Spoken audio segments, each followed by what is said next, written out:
Jesus pegou um barco emprestado, se afastou, sentou ali naquele barco para que ele pudesse ensinar as multidões. Uma coisa que me chama a atenção aqui é que aqueles homens que estavam no barco, eles estavam vindo de um momento de fracasso. Eles tinham tentado pescar a noite toda sem sucesso. Eles vinham de um fracasso. Deixa eu falar um pouquinho sobre os fracassos. Todos nós um dia já experimentamos o gosto do fracasso. É quando as coisas não saíram como nós esperávamos. E aí nós temos a sensação de que fracassamos.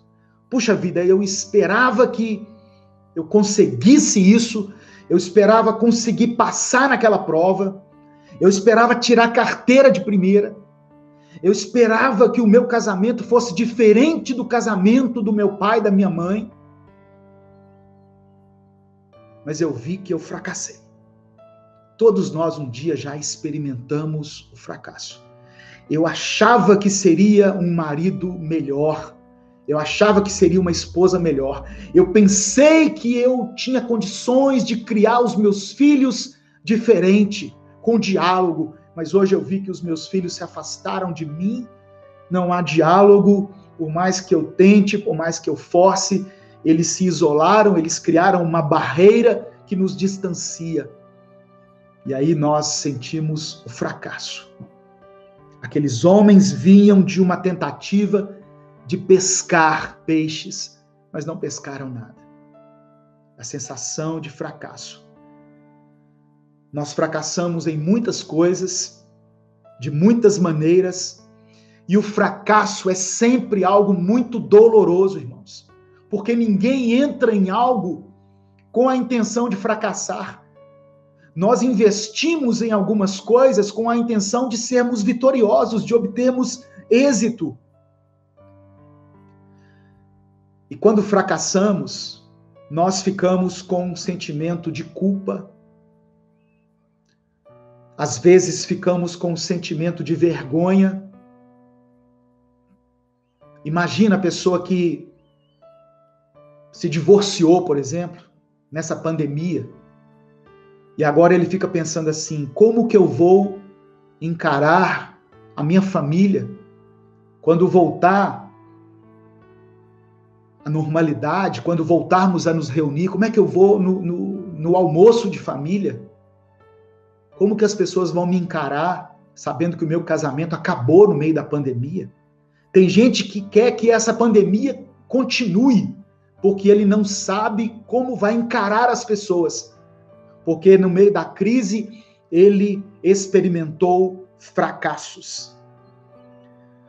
O fracasso nos faz sentir incapazes, ficamos frustrados e nos sentimos impotentes. E é interessante que muitas pessoas, quando fracassam em alguma área específica da sua vida, querem desistir de outras áreas. Mas isso é um erro, irmãos. O fato de nós termos fracassado em alguma área da nossa vida não significa que nós somos perdedores. Talvez Deus vai fazer com que você experimente o fracasso em alguma área, mas isso não significa que você é um perdedor. Talvez Deus quer tratar você naquela área específica.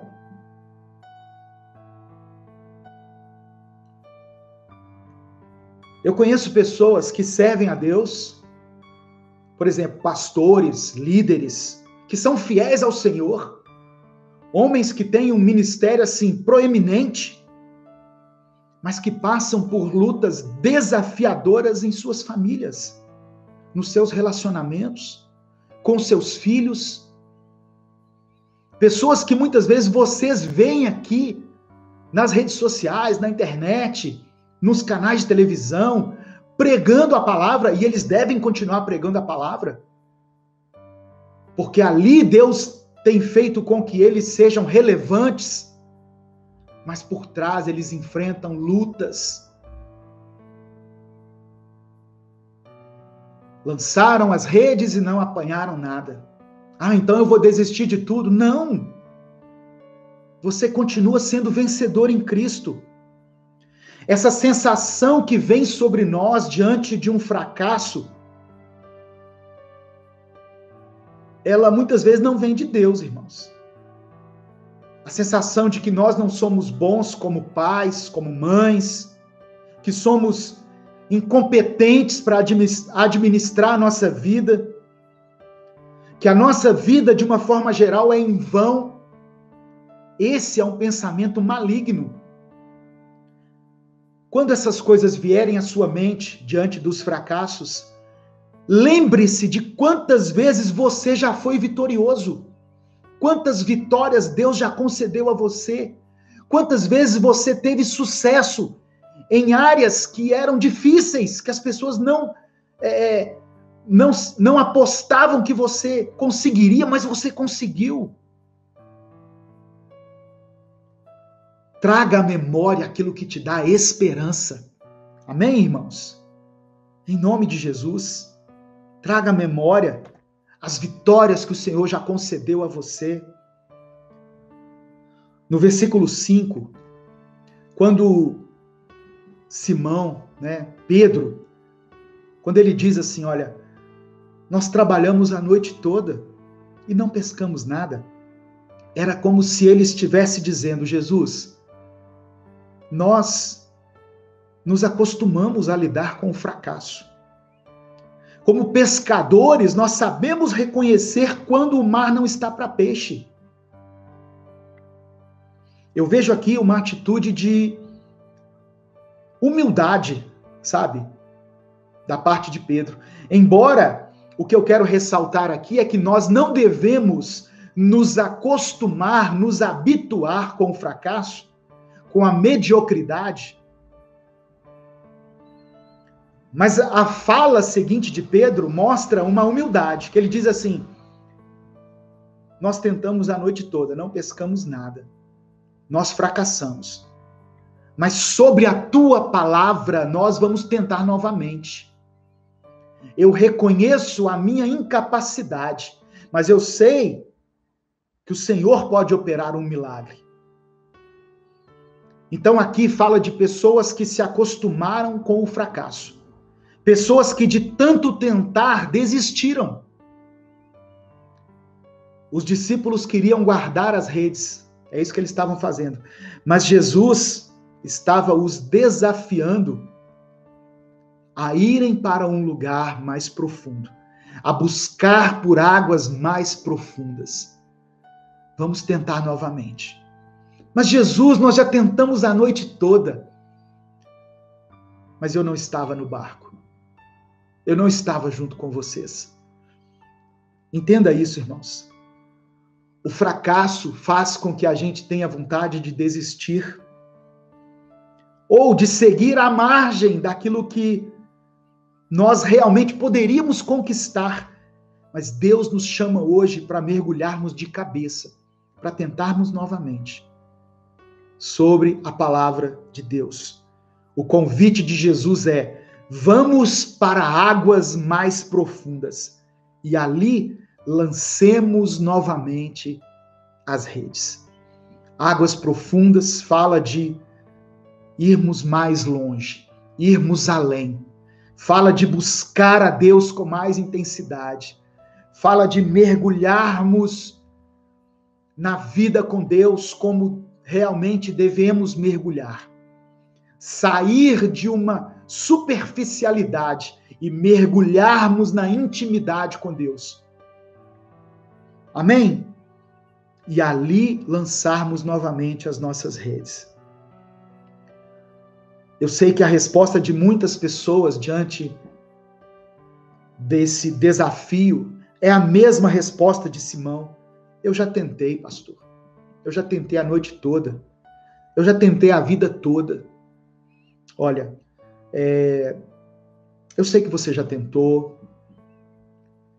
Eu sei que tem coisas que muitas vezes na nossa mente nós já desistimos, nós já não conseguimos enxergar o milagre de Deus. Só que eu sei que não foi por acaso que Deus trouxe essa palavra, sabe? É porque é para você tentar de novo. Antes, se assente para aprender com Jesus. Antes, convide ele para entrar no seu barco. Dê a ele o controle da sua vida. Às vezes a gente tentou muitas vezes, mas sem Jesus no barco. Mas hoje ele quer fazer parte da sua história. Ele quer entrar no barco da sua vida. Ele quer levar você a águas mais profundas, a intimidade. Jesus está dizendo assim, olha, eu sei que vocês já tentaram, mas vocês não fizeram isso comigo no barco, vocês não agiram sobre a minha palavra. Não desistam, não desistam. E a partir do momento em que Simão, Pedro, deu ouvidos a Jesus e obedeceu a Jesus, com Jesus no barco, eles pescaram tantos peixes que foi preciso outro barco ajudá-los. Aqui fala que a sua vida pode ser abençoada a ponto de abençoar outras pessoas. Um barco só já não era suficiente. E fala da generosidade. Aquilo que Deus nos dá, nós devemos compartilhar com as pessoas. Amém, irmãos? E aí eu fico pensando, né? Como aqueles homens experimentaram o sucesso. Como eles vieram de uma situação de fracasso, uma pesca infrutífera, não pescaram nada, não conseguiram nada, e de repente vão para uma pesca milagrosa. E aí nós começamos a refletir. O que mudou de uma pesca para outra? O barco? Não, o barco era o mesmo. O lago? Não, o lago também era o mesmo. As redes eram também as mesmas. Até os peixes eram os mesmos. Os mesmos pescadores. A única coisa que fez a diferença foi a presença de Jesus. Em relação a essa caneca aqui, nós fizemos algumas, mas não estamos vendendo, porque o frete torna elas muito caro para chegar até as pessoas. Então, sempre que nós temos culto presencial aqui em Belo Horizonte, nós comercializamos essas canecas, né? Deixa eu compartilhar uma palavra do Senhor com você, algo que Deus colocou no meu coração para esse dia. O texto é um texto dos Evangelhos que está no livro de Lucas, capítulo 5, do verso 1 ao verso 11. Lucas, capítulo 5, do verso 1 ao verso 11. Diz assim a palavra do Senhor. Certo dia, Jesus estava na praia do lago da Galileia, e a multidão se apertava em volta dele para ouvir a mensagem de Deus. Ele viu 2 barcos no lago, perto da praia. Os pescadores tinham saído deles e estavam lavando as redes. Jesus entrou num dos barcos, o de Simão, e pediu que ele se afastasse um pouco da praia. Então sentou-se e começou a ensinar a multidão.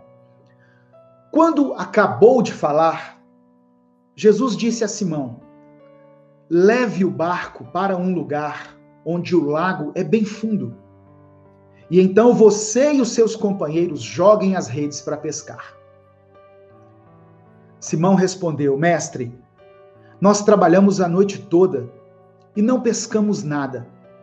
Mas já que o Senhor está mandando jogar as redes, eu vou obedecer.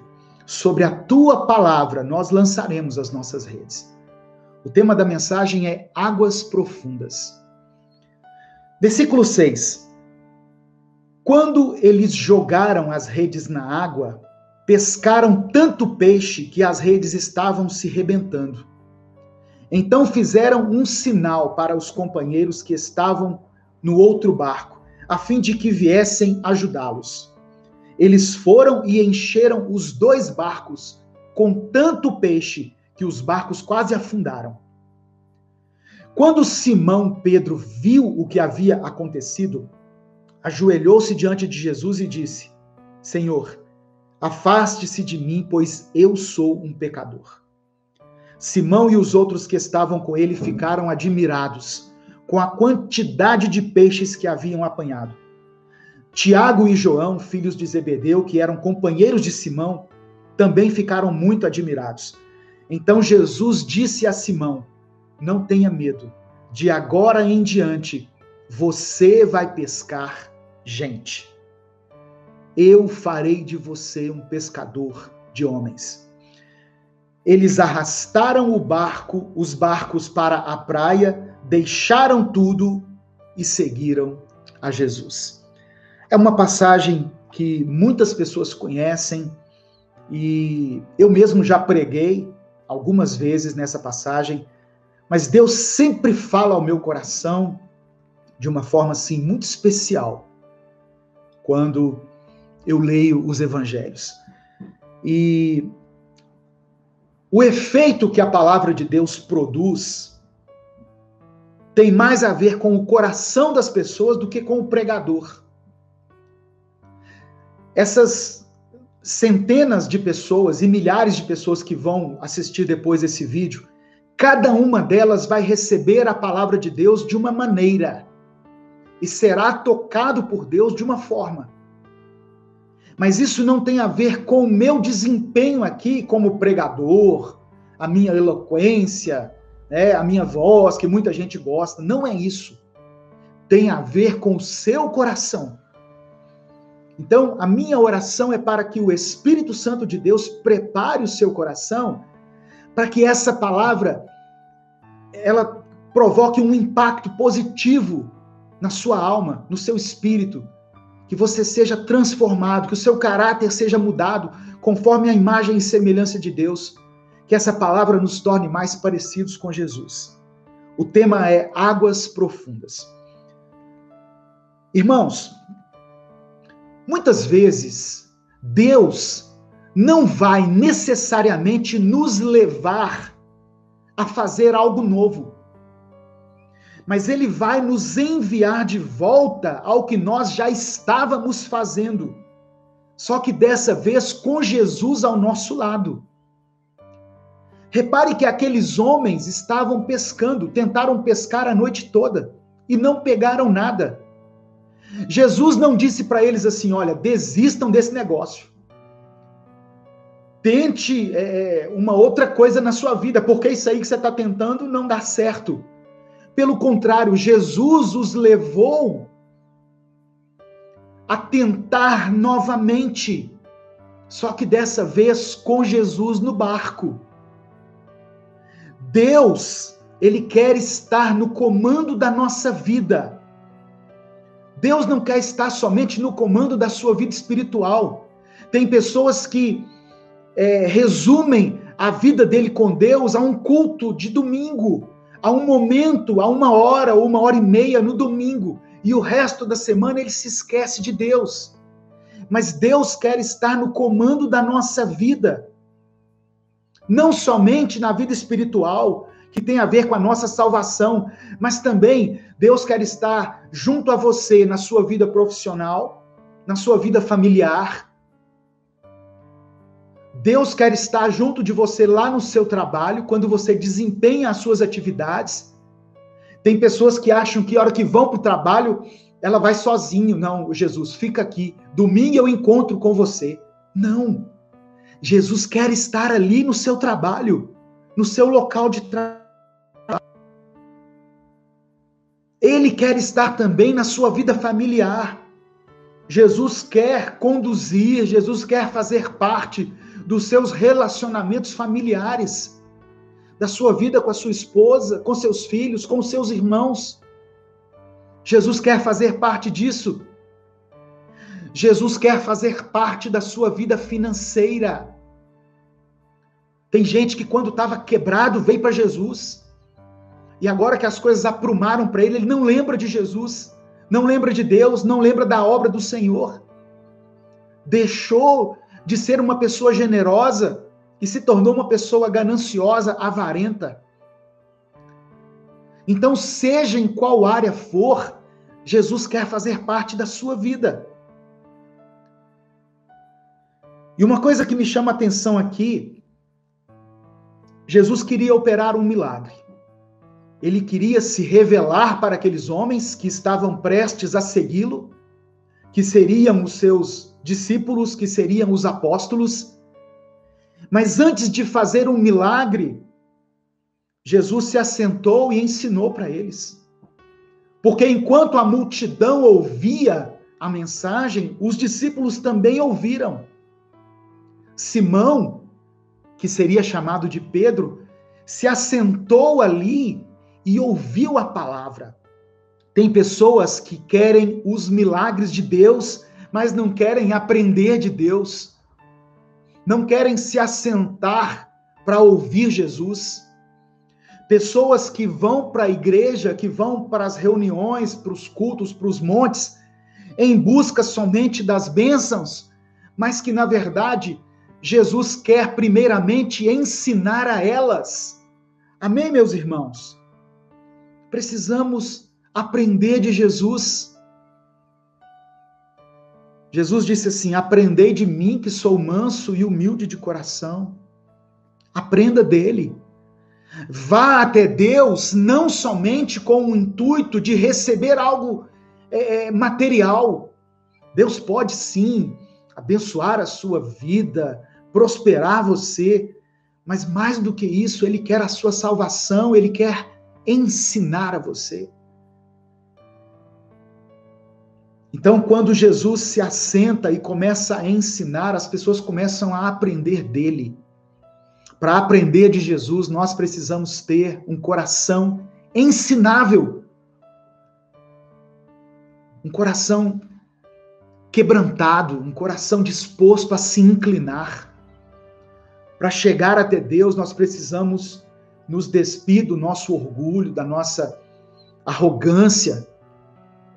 Tem gente que está há tanto tempo no Evangelho que ele acha que não tem mais nada para aprender. Não é isso que Deus quer, irmãos. Deus quer que você esteja apto para ouvir aquilo que Ele quer. Pastor, mas eu já ouvi essa mensagem tantas vezes. Pois é. Por que Deus está levando a gente a refletir nela hoje? Talvez porque nós não estamos praticando. Talvez porque tem algo ainda para ser aprendido aqui em Lucas 5. Então, antes de Deus operar um milagre na sua vida, Ele te chama para aprender dele. Antes de Jesus operar aquela pesca milagrosa que ficou registrada na Bíblia, Ele primeiro ensinou as pessoas. Amém?